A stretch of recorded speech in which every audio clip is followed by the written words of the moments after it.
Thank you, J. Edgar. Libertarian named after like the greatest statist in American history.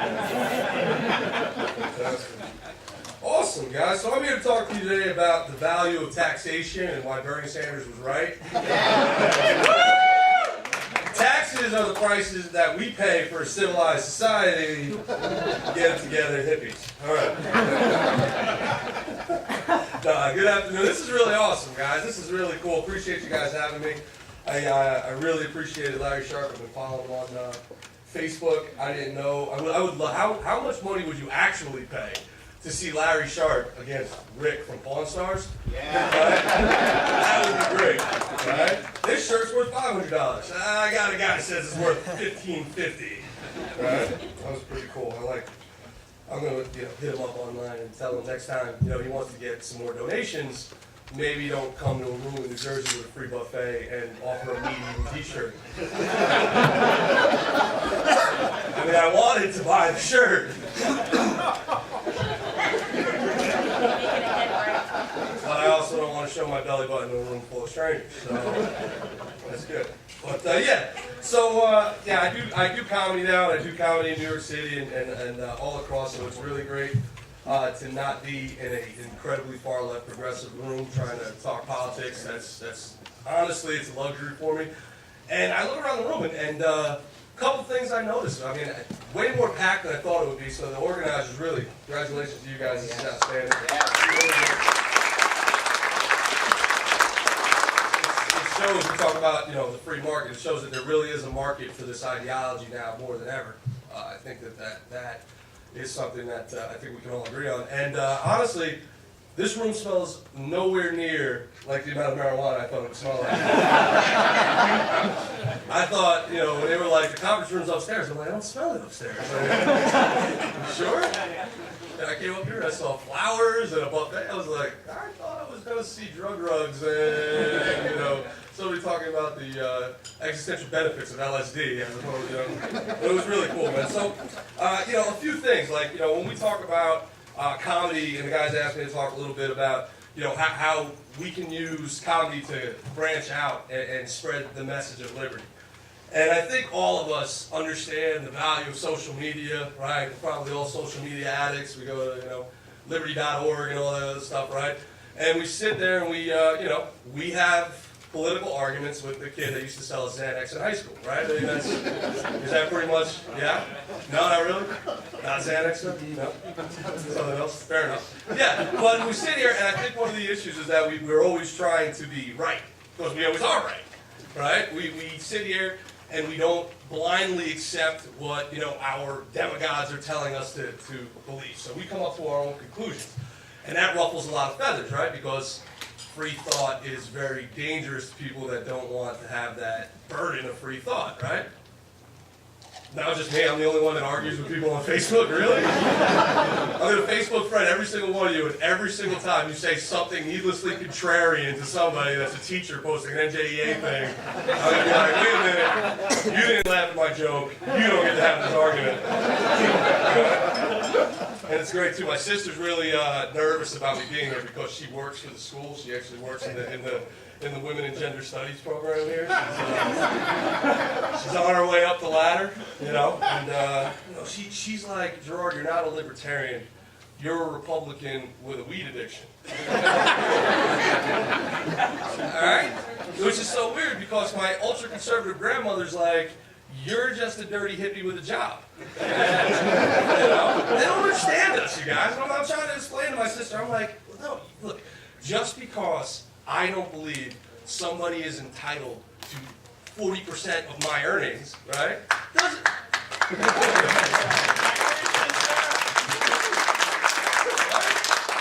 If they didn't take my money, I could have bought Larry's shirt. You know what I'm saying?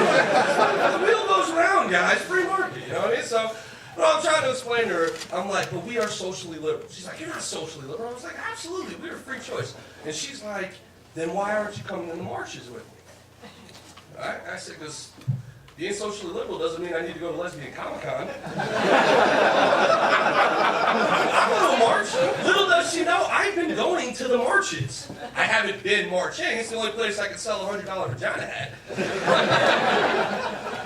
see a market, fill a market, you know what I'm saying? And it's beautiful because I can sell it for $100 to the guys and $77 to the girls, and it works out. You know, fight the patriarchy. You know, it's great stuff, guys. Well, you see, you know, and when I have these conversations with my sister, you know, one thing is she's a tough nut to crack, but when we use comedy, right, as opposed to just being right, as opposed to saying, this is why you're dumb, and this is why we're right, right? We're able to actually engage with them. So, you know, some lessons that I can show you from comedy, not from nutrition. I have nothing nutrition-wise to teach you today, but as far as lessons from comedy, a few things that I think each and every one of us here can do. Because if you're here, if you're engaging in the process, I think one of the things that as a libertarian, we have to understand, and I know that the leadership is probably going to hate me saying this, but all of us aren't positioning for leadership roles right now. We're positioning for a sales and marketing role. We're positioning for 20 years from now. We're positioning for 15 years from now. Maybe things happen quicker now with social media, with grassroots, right? The message of liberty is something that I think people are coming around to. You know, the idea of thinking for yourself is something that people are very reluctantly coming towards. Like, I just listened to CNN my whole life. Maybe you shouldn't do that. 5 years ago, they would have been like, screw you, CNN's great. And today they're like, all right, so what's this free thinking thing that you're talking about, guys? You know, you guys. So when people are talking about analytical mind and all this stuff, when we talk about learning from comedy, the first thing that you learn as a comedian is you learn to read the room, right? Read the room, guys. When you guys are having a conversation with someone, when you want to spread the message of liberty, when you have these great ideas that you've spent your entire adult life cultivating, you want to tell people about them. But in my experience with dealing with people and speaking with individuals, they don't care what you have to say. They care what they have to say, right? So one of the things that you want to do is read the room, guys. You know, one of the cool things about libertarianism when you're having these conversations with people is that you can connect with anybody on anything. There is an issue that you can find common ground with. Unfortunately, we're all born contrarian, so we're going to find something to argue with first and foremost, right? You like roads, right? My roads, my roads. And you know, I used to say dumb things like, you know, we had roads before federal tax extortion became legal in 1913, which I was totally right about. But they could care less. Because they're like, who's this smarmy, you know, that guy trying to talk at me? A lot of the people that have political points of views, especially in New Jersey, they're more emotionally tied. It's a cultural thing. Their father was an iron worker. Their grandfather was an iron worker, right? But that being said, my godfather, I mean, he's to the left of Trotsky, all right? He's vice president of Local 3. This was the very first election in his entire adult life, 40 years of voting, he didn't vote Democrat. Just didn't do it. And I said, why? And he voted Jill Stein. I couldn't get him over to Gary Johnson, but you know, he voted Jill Stein. And I said, so what was the deal? He goes, you know, the Democratic Party's left the working man. They've left the working man. Between, again, like I said, to the left of Trotsky.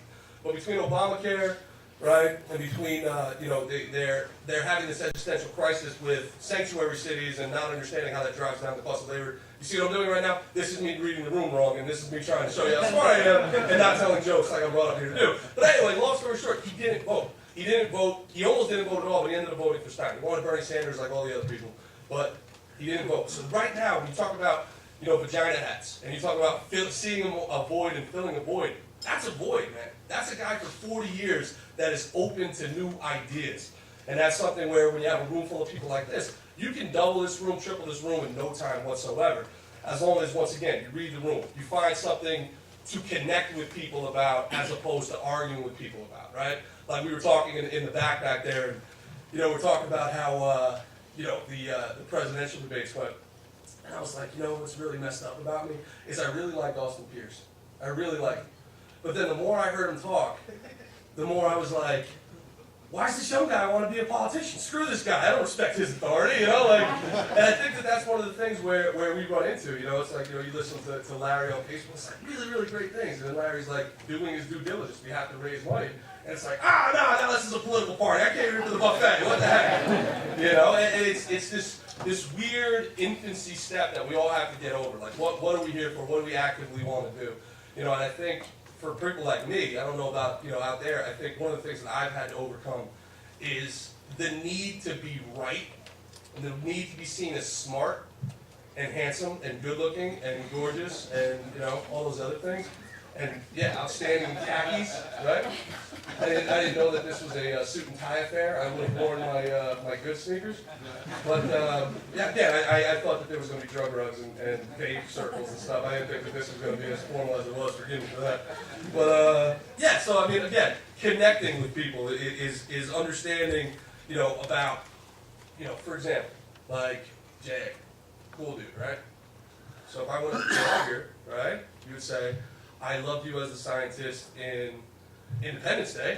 And then you say taxation is theft. And you guys would like be totally friends from now on. You know what I'm saying? Like, he's like, why did I let this guy on stage? No, but you know, and understanding your role, understanding where you are. Like where you are right now, $500 donation, that's awesome, guys. In comedy, there's a hierarchy. You start with bringers. Does anybody know what a bringer show is?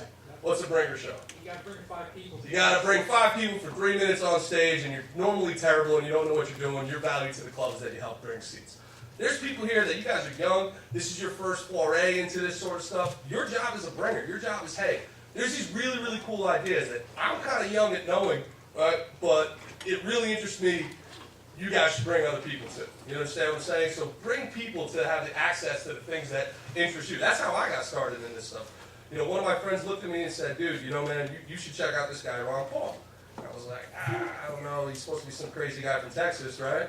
And he's talking about gold standard and all that stuff. And I'm like, what the heck is all this stuff? I had no idea what it is. But the more I listened to him, the more I watched him, I got hooked, right? So that guy brought me in, and now I've brought other people in, and that's your role at the bottom of the rung. After that, you become a featured act, right?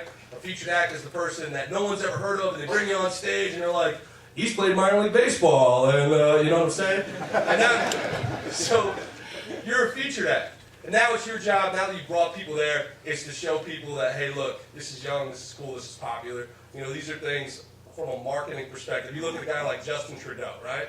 Everybody here like Justin Trudeau? No. Yeah. He's an idiot. I mean, let's be honest. The guy's a complete total contrarian, but he is gorgeous. Right? It was great in the suit.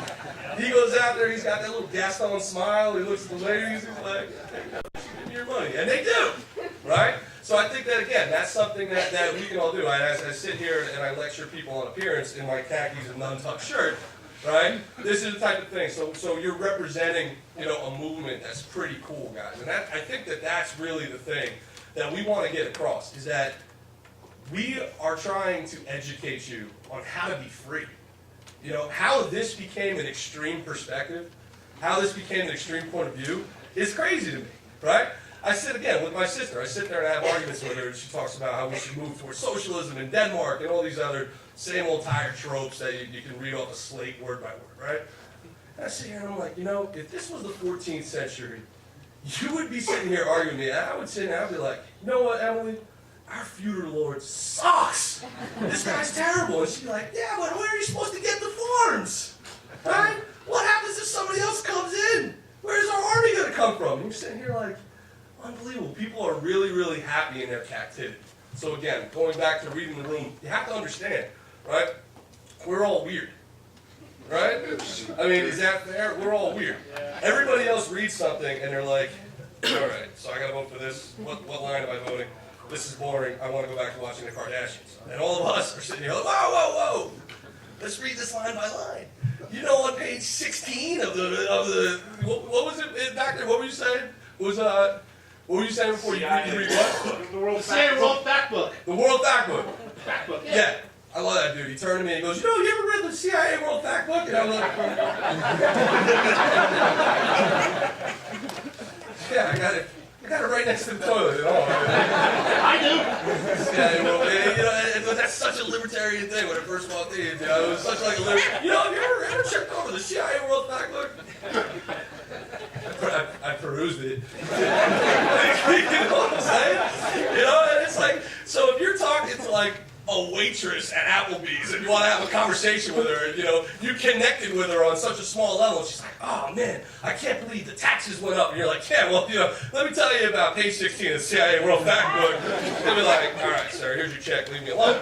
You know what I'm saying? Now, that doesn't make you wrong. That makes you awesome, right? But in the beginning, there might be like some better ways to, like, you know, get in there a little bit. So again, getting back to connecting with the room. So I was talking to the guys in the back about how they're like, how do you do, political comedy in New York? Like, what do you do? It's very far left. I follow like unabashed Marxist up to the stage. What do I do?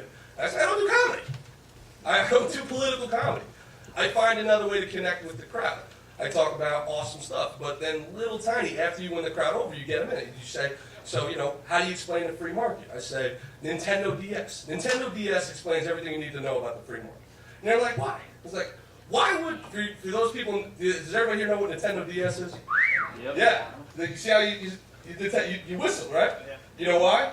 Because you, like me, probably lost your virginity to a Nintendo cartridge when you were 12 years old, right? So now that we're all 30, 35 years old, right, everybody's like, why is this 8-bit console popular again? It's popular again because when I was a kid, to make those things work, you had to get in there and,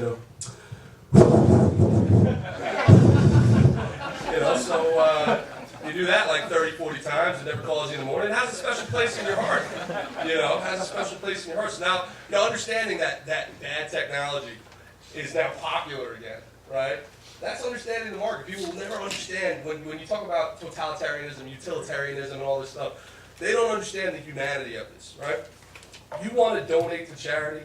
Donate to charity. Go for it. Spend every dollar you have.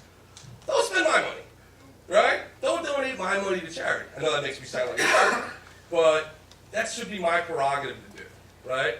I love when people talk about, what would libertarians do as far as foreign policy is concerned. Libertarianism is another one that I hear all the time. Libertarianism can only work on a local level. Can't work on a federal level. Because it's an unrealistic federal policy, right? I just don't see, when people are arguing about should we go sanctions in Iran or should we bomb Iran? As if those are the only two ways to go about this. Now, I don't know enough about Iran. I just know that there has to be a better way of blowing up a cave than with a $280,000 Javelin missile. You know what I'm saying? And, and when we were talking about, and again, some of my best friends are servicemen. I don't want to sound like I'm ripping on servicemen, but I have a very hard time believing, the company line that we are protecting freedom 14,000 miles away from our shores, right? So again, if I lead in with this conversation, reading a room at Applebee's, and say, I really miss my boyfriend. He's been out in Iraq. I understand that that's a great opportunity to say, yeah, we really wish he wasn't there. He shouldn't be there. This is garbage. But leading with, he's not protecting our freedom 14,000 miles from our shore is not really the way to go, right, guys? So, again, understanding exciting times. The last thing, something that happens in comedy all the time, is you don't eat yourself, right? And I know that doesn't mean what you think it means, but you don't eat yourself, guys. So when somebody gets popular in comedy, everybody loves the underdog. Everybody loves the person that's struggling, right? When your best friend, you're doing these comedy shows, you're staying in a Red Roof Inn together, you're bonding over your bed bug bites, right? It's awesome stuff. Then that guy gets to play the comedy seller and you don't, and you're sitting here like, immediately your first reaction is, screw this guy, he's a seller. You know what I'm saying? I see that in politics and in lower level politics more than I see it anywhere else. When you're commiserating with somebody, when you're having cocktails with them and you guys are connecting over awesome stuff, right? And then that person gets a little popular. Everybody comes out of the woodwork to rip them down. I see you talk about, Facebook guys and popular social media guys. Anybody here follow Eric July from Backwards? Yeah. I gotta be honest, thought there'd be a little less white people here. A little less. But Eric July is a great dude. Funny dude, African-American guy. He goes after some real tough issues and he comes at them with real talk. He doesn't mince words. He's not always right about anything, but he's fighting the good fight.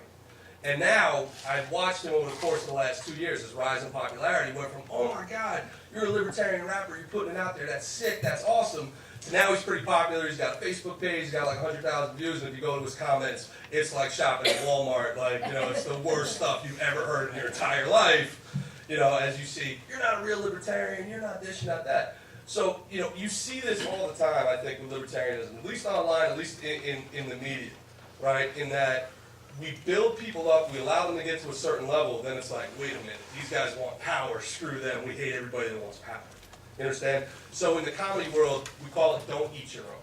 You understand what I'm saying? When people get the national, they get national coverage, when they have that platform, we have to do everything we can to support those people that have that platform. They're fighting a good fight. Are they going to agree with everything that you see? Absolutely not. There's right-leaning libertarians, there's left-leaning libertarians. There's, anarchists that don't have anybody else to hang out with, so they hang out with you guys. You know what I'm saying? So there's people that aren't allowed to speak at their holiday parties with their family. This is the type of stuff, right, that we need to support one another when people have these platforms. We need to do everything we can to support them. Whether it's spending $500, whether it's coming to a comedy show in New York or Atlantic City, March 11th, March 18th, March 22nd, April 4th, whether it's doing that or whether it's just, showing support and saying, you know what, I may disagree with what you're saying, but I appreciate your willingness to say it, as opposed to, screw you, you're not a real libertarian, you know what I'm saying, guys?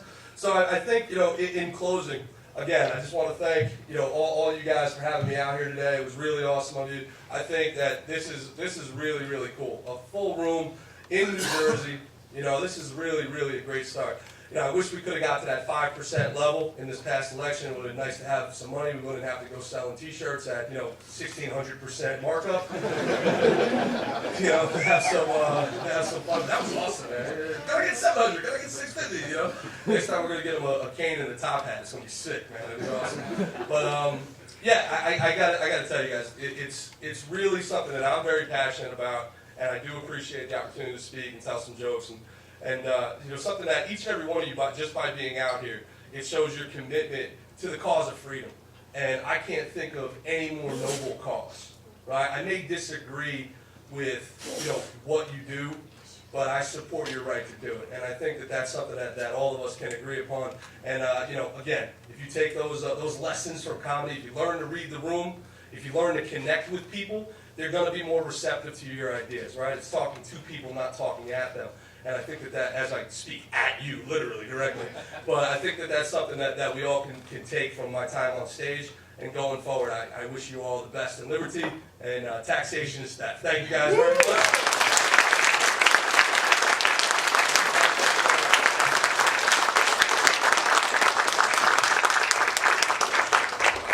Voice Media TV, which is an investigative video website dedicated to education reform.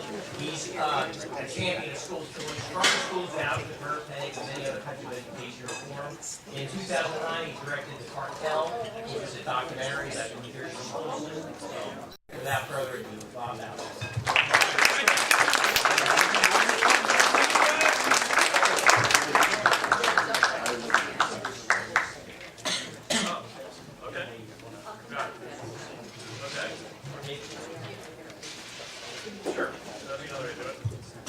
Thanks for having me. Yeah, that's very old. I did work for the Onion. Since I'm following Gerard, by the way, it looks like he's almost on the way out now. I know he's having a seat. I have a little bit of I have a little bit of a comedy background in having worked for the Onion News Network for about 3 years as an on-camera. Thank you. As an on-camera reporter of fake news stories. And actually, when I did a movie about corruption in public education called The Cartel, and the NJEA was attacking me, one of the things they said to trash my character and demean and disparage me publicly was to say that I had worked for a fake news site called The Onion, and therefore I was not a real reporter, journalist, etc., thinking that this would make people like me less, when in fact their own press release made people like me more. So I took some pride in that. And of course, it's hard to follow the comedian, so I just wanted to say I'm pissed off. I'm recommitted to the goal of eating your young. I really want to just eat your own. I guess that's the term. But anyway, so that said, my role has been education reform and school choice, and I run a group called Choice Media, which is about this issue. And so we have, by the way, a brand new smartphone app that is out on both Android and iOS platforms. It's not really been promoted yet, so you're getting kind of a scoop with this. But I wanted to talk to you guys about where this movement is, and in terms of reaching out to other people in the movement with ideas that people who may not think of themselves as libertarian or freedom oriented in their public policy points of view and principles, this is one issue that is perhaps the best. Maybe it's one of the reasons I was attracted to it, but I mean, it's great to be in a room with my base, because all the time I'm with people from all kinds of different political persuasions, because the issue of school choice does seem to resonate with a much broader group of people, and we're trying to expand that. So, with that said, I wanted to get into some of the specifics, and I have both, I guess, good news and bad news. I can satisfy optimists or pessimists. I can talk about the glass half full or half empty. So I wanted to survey the crowd here. And how many are more interested in hearing about the glass half full? Raise your hand. Full. Oh, okay. Look at this, all these optimists. And how about glass half empty people? All right, I think the glass half full won. So let's start with that. And where we are in this year. So, and feel free, we'll do Q&A at the end too, but if I use some terms or whatever. So in general, school choice is a broad term. It means lots of things, and it means different things sometimes in different states. But writ large, it means different kinds of things like private school choice can be vouchers, it can be tax credit scholarships, and it can be education savings account, the newest version of what's been dubbed as Vouchers 2.0. That's all under the category of private school choice. You also have movements like homeschooling. You have movements like the charter school movement, which are public schools. And you have magnet school, for example, which is a form of school choice as well. And that's also within traditional public school districts. Happens to be kind of a unionized form of school choice. So the glass half full. So my basic answer to the question of what's going on that's positive right now, I got to go back a little bit to about a year ago and how depressed I was. January of 2016, I and my staff, we took the train to Washington, D.C., because there was a Supreme Court case that we wanted to be a part of, we'd already been a part of, called the Friedrichs versus California Teachers Association case. How many people know about this Friedrichs case? Raise your hand. Okay. If you're not really deep in the school choice world, you may not have heard about it. What this was a group of plaintiffs in California who said, you know, if you want to join a union, that's fine with us. Go ahead and pay part of your salary toward union dues.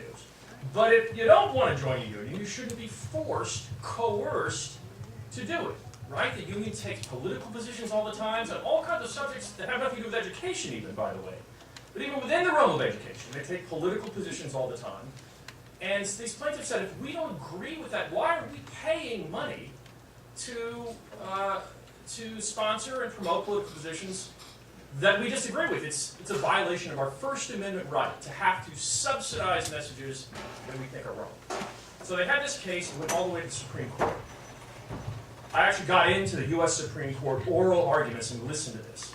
And it was stunning because there was the potential of a swing justice that may have gone either way. It turns out it was, once you listen to the questions, sometimes when you're at Supreme Court oral arguments, you can tell by the questions how some of the justices are going to vote. It suddenly became clear that there was a 5-4 majority for the plaintiffs to win.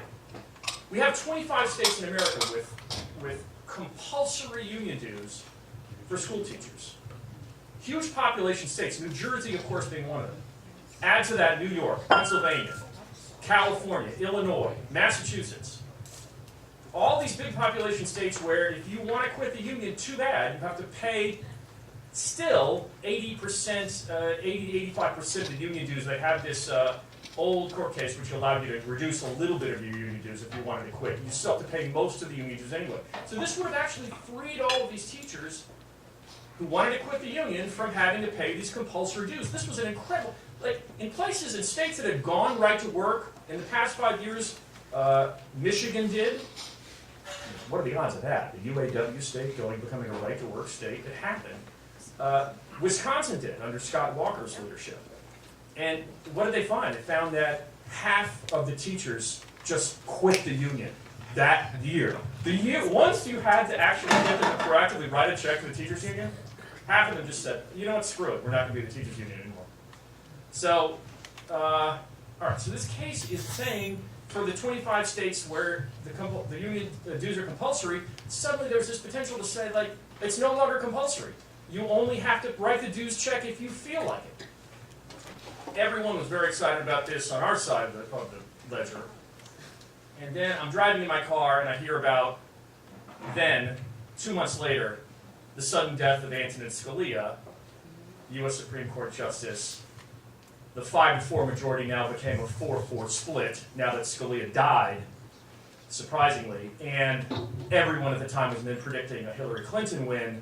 She would pack the court with her people. This would be gone forever. We were this close. We were weeks away from a decision that could have made teachers' union membership voluntary. And because of this death of Scalia, it was all gone. And I was depressed as shit. It was, I'm telling you, it was awful. Just as surprising then as the Scalia decision was the Donald Trump victory. Okay, and I didn't vote for Donald Trump, I voted for Gary Johnson, just to let this room know. Thank you. But that said, if we're looking at the potential Supreme Court composition, and it was, Hillary versus Trump, if you believe that union membership should be voluntary, which probably everyone in this room does, this Trump victory was a really good news for that issue. And so now suddenly we have a whole new possibility in that realm. So that's why the glass half full is my map of the United States. We have in a number of ways, Betsy DeVos, who is the Trump Education Secretary, advocates. It sounds like there's that noise going on. That'd be Is there like a drummer in the next room?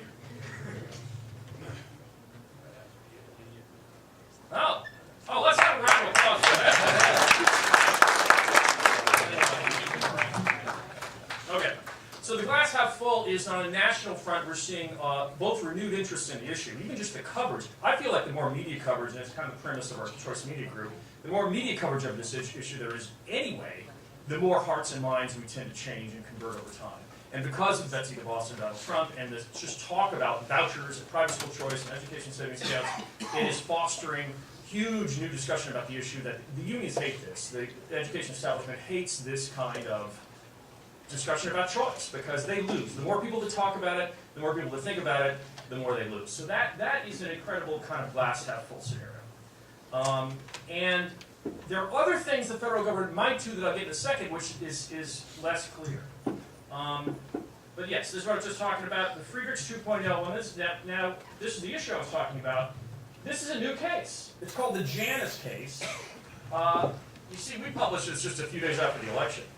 But there's a brand new case. This one is Illinois-based. It's these Chicago area public service workers. They're not teachers, but it's the same exact issue. They don't want to pay compulsory union dues just because they're public employees. And so now there's a new case. It's a brand new case, and presumably it could make its way to the Supreme Court, and so we could have success in that realm. Now this is what I wanted to show you about the federal stuff that is less clear. This is introduced by an Iowa congressman named Steve King, H.R. 610. It was introduced a couple months ago, actually, with very little fanfare, even in the education reform world. And this is a federal voucher initiative, you might call it. And it has split us. The people that believe in school choice are of different minds. I don't even know where this room is going to be on this. Because on the one hand, it has this block grant program that could offer a lot more school choice and financial incentives for states to let parents send their kids to private schools, breaking the monopoly of public schools all over the country, and destabilizing this kind of union control all over the country sort of instantly.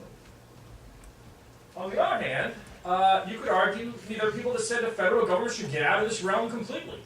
And there should be no U.S. Department of Education. That Betsy DeVos' most important issue would be to stand at the podium and say, here's my plan for how we get rid of this department, and it will be closed in 3 years.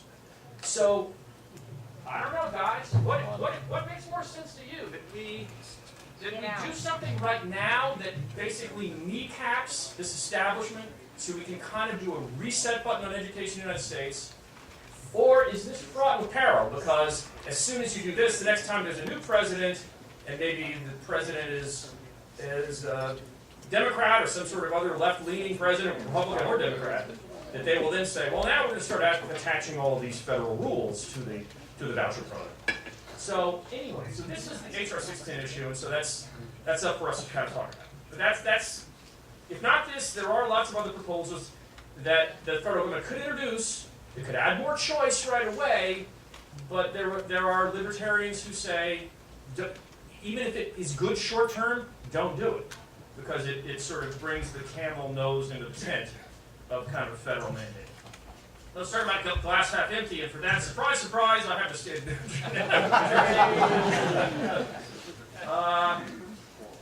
All right, so let's see. What are we talking about in the state of New Jersey? Well, let's talk about that. All right. I'm going to go to my browser right now and show you guys some news stories.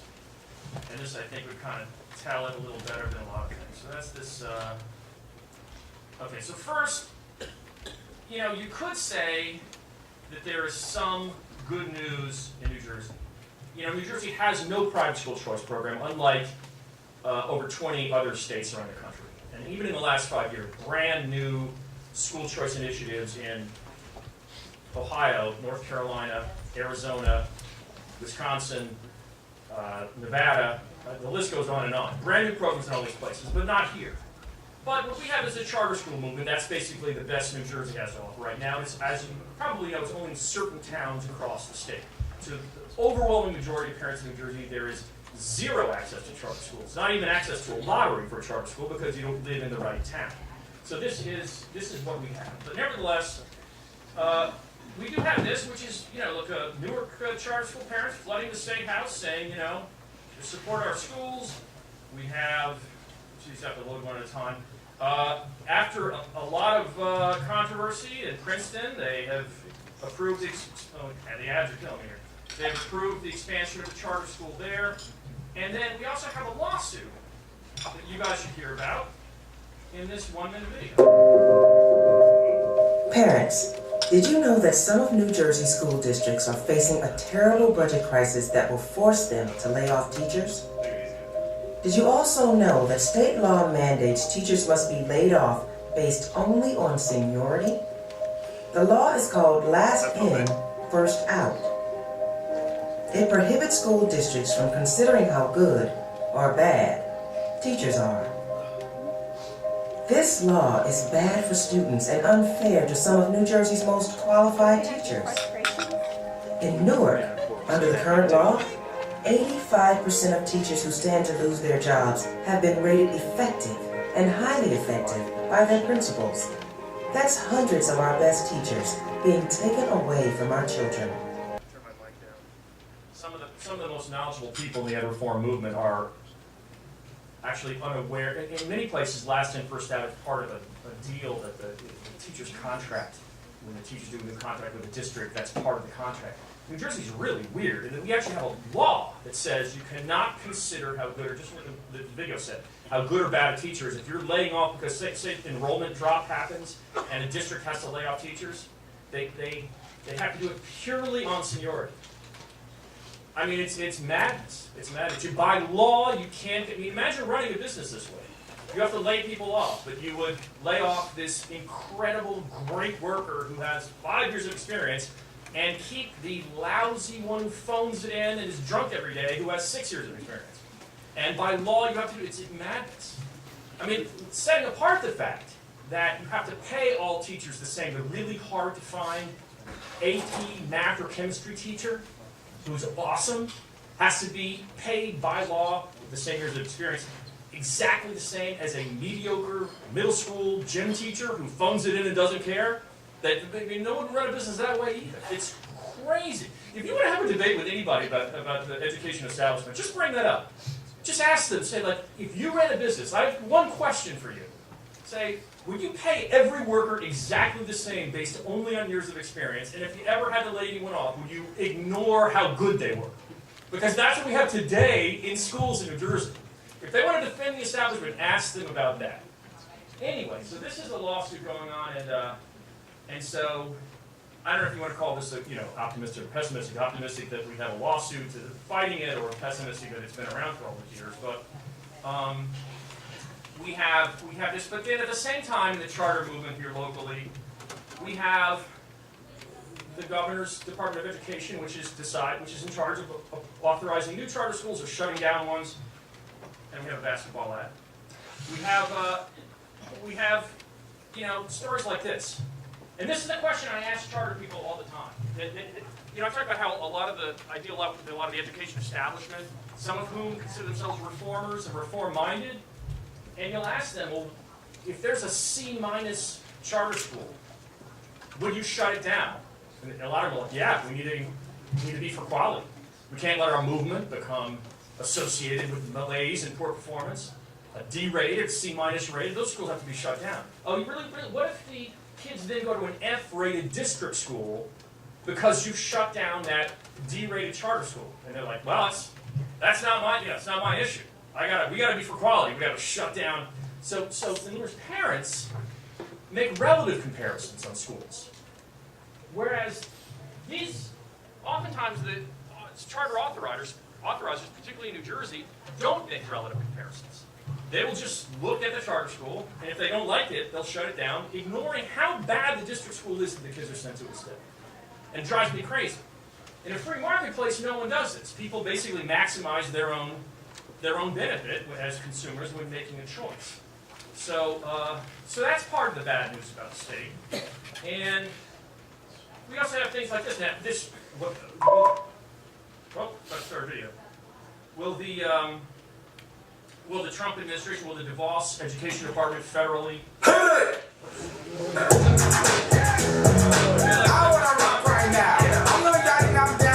Every day you have to know what it's like to walk into that school and those kids who hate you, those mean girls, the other girls that hated her, she have to walk into that classroom every day. And there's nothing else she could do about it. And she would get berated and humiliated and shamed. And she eventually got a private school, just a private scholarship to a Catholic school down in central New Jersey. So she called it a new opportunity of life. The 10th grade, 15-year-old kid basically says she has a new chance at life. But many don't get that scholarship she got. So if you're a parent today in one of these broken, awful schools in some of the worst towns in our state, you might say, hey, I'll take the federal voucher. Let's worry about encroaching the federal footprint later. And I'm sympathetic to those people, because I talk to them all the time. So that's part of the glass half empty stuff is New Jersey.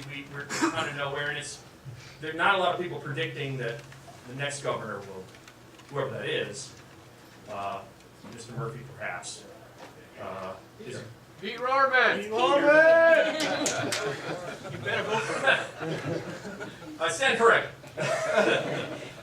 So that's kind of what I want to talk to you guys about. Mainly I wanted to then just also take questions and stuff like that, see what you guys think about the issue, kind of take your temperature on it. In this room should be a part of education reform, whether you have kids or not, because it's the future of the country.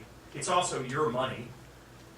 A marketplace of education is much more efficient and effective than any kind of one-size-fits-all. And so, I like to give quick messaging tips. If you help us message about the issue of school choice and education reform, one, message frequently, and let me put this up here, play slideshow. Help your friends when someone else or another group like us, like Choice Media, or njschoolchoice.com, has messages, help them. 3, do what I'm doing now. Ask people for help. Don't just assume they'll help you and then you get so many retweets and I guess that's it. No, please go proactively ask people to help you with your message. Try to remember not to just message the people that just look and sound and act and think like you. Try to be demographically diverse. Tonally, I have this 4-quadrant concept for messaging that different people are moved by different things. Some people are moved by facts and figures and numbers and statistics and dollar signs. Other people are moved by righteous indignation if they're made to feel angry. The cartel movie is a little like that.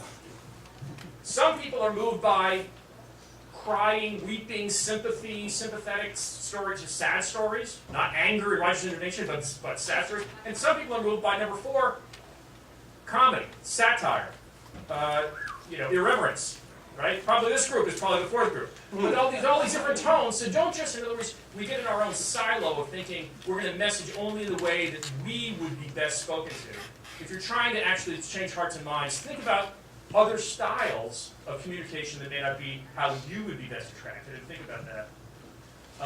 Using pictures, please do that. And then also think about platforms. You may like one or two social media platforms and just kind of that's your favorite. Well, force yourself to kind of grow and do other platforms too. So there's that. So that said, I wanted to just talk about have just a conversation about school choice and education reform and what you guys think. Go ahead, sir. Ben.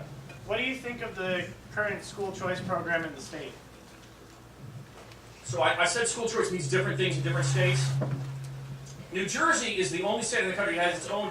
The term school choice is often understood, or in New Jersey to mean inter-district school choice, where about of the 600, 570 or so districts, about 130, 140 have agreed to take kids from neighboring districts. They get paid for it, by the way the law was written. But that payment then has been now capped. The program has been, the people that run the program are pretty pissed off at Christie right now for not growing that program. But yeah, a lot of school choice is not always about getting out of the chronically failing, dangerous, urban ghetto school. Like, sometimes it's just a better fit. Sometimes it's just a student may want a performing arts high school, or they might want a high school for STEM, science and math, or they may want a high school with a good vocational program, maybe a great district. For sending kids to the Ivy League is not so great at helping kids who may benefit from a vocational education. Why shouldn't their lives be valuable and treated as important too? There are all kinds of reasons. Schools for autism, schools for high disciplinary environment for kids that need that. So I think the New Jersey inter-district school choice program is great. It's great. So I'm a big fan of it. I mean, is that what you were asking about? Yeah. Okay. I mean, well, why not? Why shouldn't? In fact, interesting, this HR, go back to this. I don't know if you guys saw, but they actually have, I was really surprised to see this. Well, it's not in here, but it's in the, if you actually go to the webpage for this HR 610, part of the write-up explains that to be eligible for this block grant, you need to have a state where, look at this, make it lawful for parents of an eligible child to elect to enroll their child in any public or private elementary or secondary school in the state. They're writing that into, I don't know if you're for this or not, this is not passed, this is just a bill in Congress. But they're actually writing this inter-district school choice into their federal initiative. Okay, go ahead, sir. Hey, Bond, outside of property taxes, I think this is probably the second biggest issue, kind of in, at least from my perspective, in New Jersey today. What's your view on means-based voucher programs, meaning that if you're highly affluent, you would get zero, kind of from a voucher perspective. If you were below the poverty level, some full voucher, and maybe in the middle, kind of halfway. That's something that I have looked a little bit about, but I'd love to get your viewpoint on that as well. It's a real political calculation question of how to build the largest. Part of it has to do with each state's, where the politics are. A lot of times people design programs to just be means tested, just for low-income parents to get this voucher. If you make too much money, oh, no voucher for you. By the way, lawyers like to, I don't think lawyers in the room, lawyers love like cutoffs, like, this and it cuts off. And it, like, I was trained as an engineer, like, why isn't there sort of a sliding scale? Why isn't it like a curve? Why would it be like some sort of threshold? It seems ridiculous. Anyway, so if you look at New Jersey's history, there was the Opportunity Scholarship Initiative, which was not statewide, but a voucher initiative from about almost 10 years ago. They made it highly targeted to just these districts. The thinking is you won't threaten our suburban school funding because I'm a state legislator from some town where our schools are good now. Those other bad schools, they need school choice, but we don't need it here. We want that guy's vote.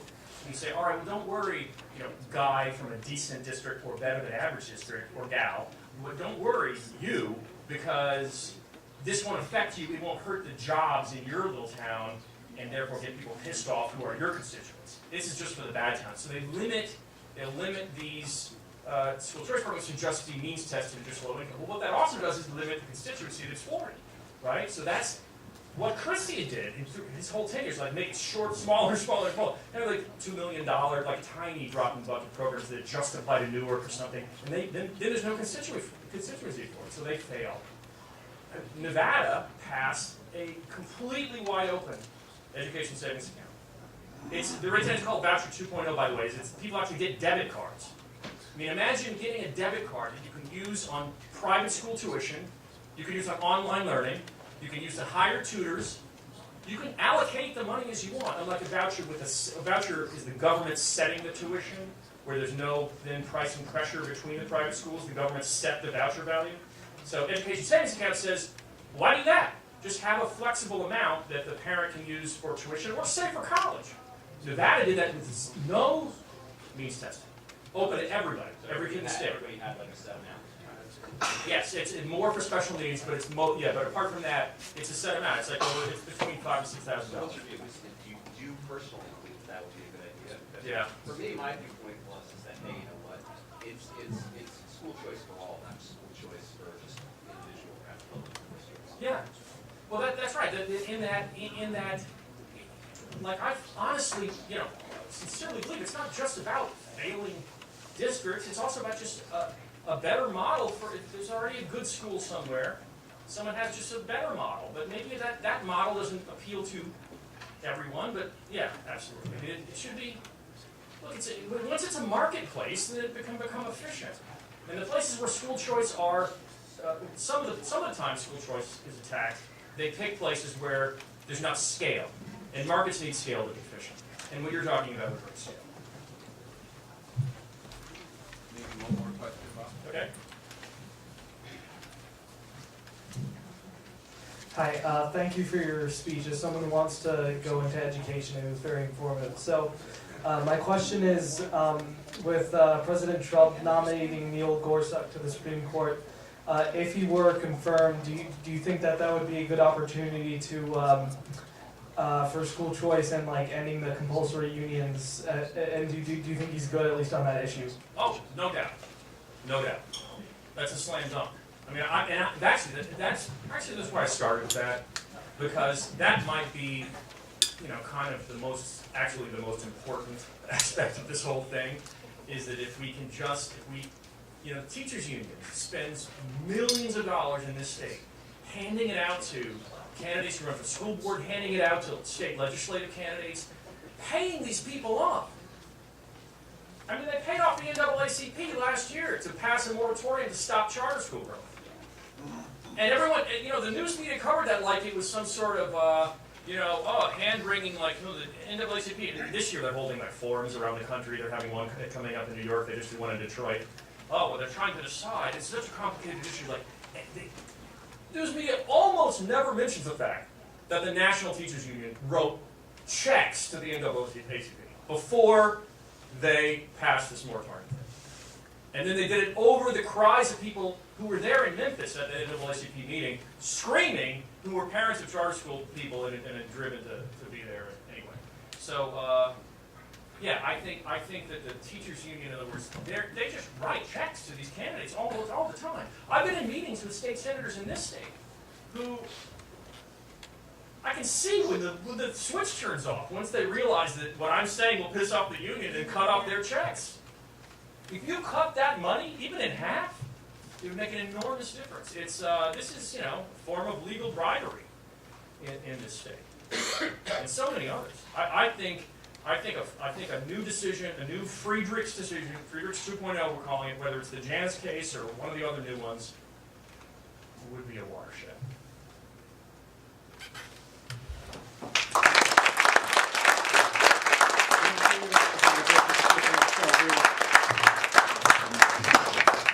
Thanks, everyone, and thanks to Isham for inviting me out to speak to you all. I will start with a confession that I am, in fact, one of the dirty hippies that Gerard talked about on the other side of the river.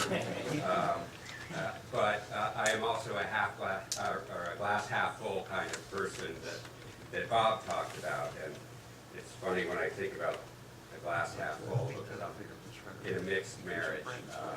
I'm a glass half full kind of guy, and my wife is, won't you please put that glass in the dishwasher kind of person. But we've learned to work it out. And because I am an optimist, I know that there are many Americans who were shocked and distressed about the Donald Trump rise to power and particularly for me, because in 1992, I joined the FBI in 1998, and that was during a period of a savings and loan crisis, and worked in high dollar fraud and bank fraud. But then in 1992, a fellow agent came to me and said, "You have blonde hair and blue eyes, and I need somebody to go undercover in a Nazi group, and you fit the model, so wear a t-shirt tomorrow." And I spent 14 months undercover in neo-Nazi and white supremacist groups. That started basically the next 12 years of my FBI career was spent undercover. A lot of it in counterterrorism. I was also undercover in anti-government militia groups in the late 90s. And when, in 1992, I had been asked to go undercover as an FBI agent in Nazi groups, if somebody had told me that 25 years later there would be a presidential election in which white nationalist groups and the FBI would play important roles in that election, I would have thought you were crazy. But frankly, by the time I left the FBI in 2004, I could see it coming. And I was concerned that the way the federal government was reacting to the 9/11 events were creating a situation that was going to increase divisions within our country in dangerous ways and empower the intelligence community in even more dangerous ways. And so what I'm here, and again, thanks so much for inviting me, but what I'm here to talk about is the opportunities we have, because I am an optimist in this very unusual presidency. Because what we have had since 9/11, and really going back to what Dwight Eisenhower warned us about, is the growth of the power of the military-industrial complex, right? And he later said that he had intended to call it the Congressional Military-Industrial Complex. And certainly what we've seen post 9/11 is there's another element on top of that, the surveillance complex, right? There's this huge domestic surveillance enterprise that has been built that includes not just the foreign intelligence agencies, but the FBI, state and local law enforcement, even private companies are involved in creating products that now monitor and track and record much of our daily lives, right? And I firmly believe that while we're facing a lot of different issues, and it's so great to come here and see the variety of issues that you're working on, that the largest threat to liberty, in my perspective, is a state of perpetual war, right? This creates a need for secrecy within the military and intelligence agencies that removes any public accountability.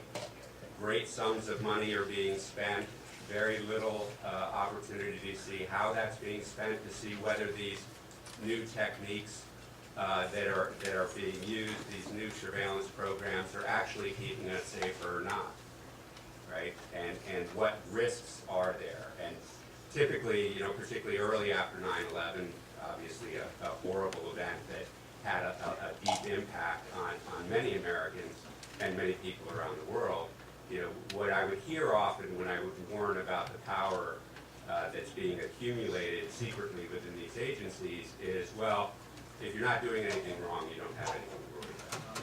And so I'd like to talk to you a little bit about a friend of mine named Eric Harris. I don't know if any of you know Eric or know his work. He's a longtime libertarian and political activist. But in the late 90s, he started a website called antiwar.com. Anybody know antiwar.com? Yes. So antiwar.com was actually, Eric and his partner Justin Romando created it during the Kosovo War because they felt that they were actually committing crimes and helped me be effective and find the people that were actually doing harm while leaving alone the people who were expressing themselves, even if the way they were expressing themselves was awful. So I knew after 9/11 when they changed those rules and made it much easier for the FBI agents to do aggressive investigations against people they had less evidence of wrong, that they were involved in criminal activity, that would invariably create a situation where people were being targeted for things they said rather than because they were doing things wrong. And Eric's story perfectly captured that. And it didn't come out until just a couple of years ago. But there was a Freedom of Information Act request, completely unrelated to antiwar.com. But when these documents came out, there was a document that seemed to indicate that antiwar.com has been under investigation. So I worked with my colleagues in San Francisco at the ACLU. We got in touch with Eric and said, we'd like to represent you to find out what this investigation is about, and Eric agreed, so the ACLU engaged in a Freedom of Information Act lawsuit to try to get these records. And it was fascinating because he and antiwar.com were under investigation for years. And it would all be based on something he published on his website that some FBI agent or analyst didn't like. And they would gather up all these materials, look at what he's writing, look at what they're publishing on their website. This is dangerous stuff. How can we do an investigation against him? And they would always come back to this erroneously reported threat. He threatened to shut down the FBI's website.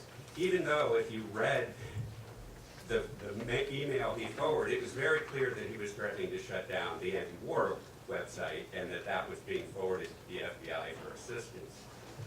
But it just showed how easy it was for an FBI agent and analyst over and over again, because what would happen is they would open these investigations, collect a lot of information, realize this threat was not really a threat, and they would ultimately close the investigation. But then 2 years later, something else would be written on the website. Somebody would see that and say, no, we have to investigate this guy again. And look, he had threatened to shut down the FBI website. So it created this pattern of behavior at the FBI where they were continually monitoring their website and collecting information.